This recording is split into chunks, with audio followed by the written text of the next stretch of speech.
السلام عليكم ያገባሽው እህቴ ያላገባሽው እህቴ አዳምጪኝ ይጠቅምሻል። አላህ አንቺን ቅመም አድርጎ የህይወት ማጣፈጫ አድርጎ ያላንቺ እርጋታ እንዳይኖር አድርጎ ነው የፈጠረሽ። ህይወትን ሰላም እንድታረጊ የቤቱ ሰላም ባንቺ እንዲሰፍን ነው የተፈጠርሽው። 50% ኢማን አንቺን በማግኘቱ እንዲጨምርለት ተደርገሽ ነው የተፈጠርሽው። እህቴ ጀነት ውስጥ እንኳን እኮ አደም ያላንቺ ብቸኝነት ተሰምቶት ነበር፣ ደብሮት ነበር፣ ሰላም አጥቶ ነበር፣ መረጋጋት አቅቶት ነበር። ጀነት ውስጥ ሱብሃንአላህ። ታዲያ በምድር ላይ ያላንቺ እንዴት ሰላም ይኖራል? ጀነት ውስጥ ያላንቺ መረጋጋት ከሌለ በዱንያ ላይ እንዴት ሊኖር ይችላል? እህት አለም እርግጠኛ ሆኜ የምነግርሽ ከፍቅር በፊት ሰላም ይቀድማል። ከፍቅር በፊት መረጋጋት ይቀድማል። ይህ ደግሞ ያንቺ ስራ ነው። ሰላም አስከባሪዋም አንቺ ነሽ። መረጋጋት የሚገኘውም ባንቺ ነው።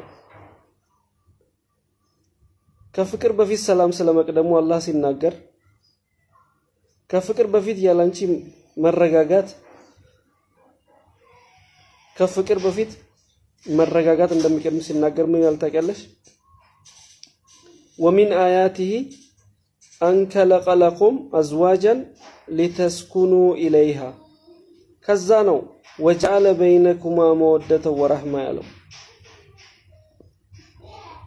እህቴ ያ በጣም የሚወድሽ አካል ያ ሲንሰፈሰፍልሽ ስንት መስዋዕት ከፍሎ ያገኘሽ አካል ቤት ውስጥ ከገባ በኋላ ለመጨቃጨቅ ጀመረ፣ ለመቅናት ጀመረ። ቤት ውስጥ ሰላም ስላጣ ነው። ሰላም ማጣት ማለት ባንቺ ኮንፊደንስ እንዲሰማው እያረግሽ አይደለም። እህት አለም ባንቺ ኮንፊደንስ እንዲሰማው አርጊው ባልሽ ቤተሰቦቹ ጋር፣ ጓደኞቹ ጋር፣ የሥራ ባልደረቦቹ ጋር ባልሽ ንጉስሽ እንደሆነ አሳይው። በመላሹ እሱ ንግስት ያረግሻል። ንጉስ ከሌለ ንግስት አትኖርም። ስለዚህ እህቴ ባልሽ ከውጭ ሲመጣ ከበር ላይ ማድ ቤት እንኳን ብትሆኚ ወተሽ ተቀበዩ። እቃ ከያዘ ተቀበዩ። ጉንጩን ስመሽ ተቀበዩ። ገና ከውጭ ሲመጣ ድካሙ እንዲሰማው አርጊው። ሰላም እንዲሰማው አርጊው። እድለኛ እንደሆነ እንዲያስብ አርጊው። ያኔ ባሪያ ይሆንልሻል። በፍቅር ጨዋታ ሰዓት በጭራሽ አንቺ የውይይት ሐሳብ አታንሺ። የፍቅር ጨዋታውን ወደ ሌላ አካል ወደ ሌላ ነገር ስለሚቀይረው ማለት ነው።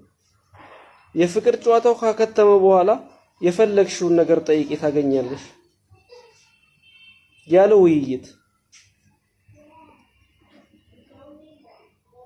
እህቴ ብዙ ጓደኞችን አውቃለሁ ወደ ቤታቸው መግባት የሚፈሩ። ምክንያቱም ሰላም የለም፣ ጭቅጭቅ ነው የሚጠብቃቸው። ስለዚህ በጊዜ መግባት አይፈልጉም። ሰዓት ፈጅተው የእንቅልፍ ሰዓት ጋር ገፍተው ነው የሚገቡት። ከዛ እስቲ ልተኛበት ነው የሚለው። ከስራ ደግሞ ይኔ የመጣሁት።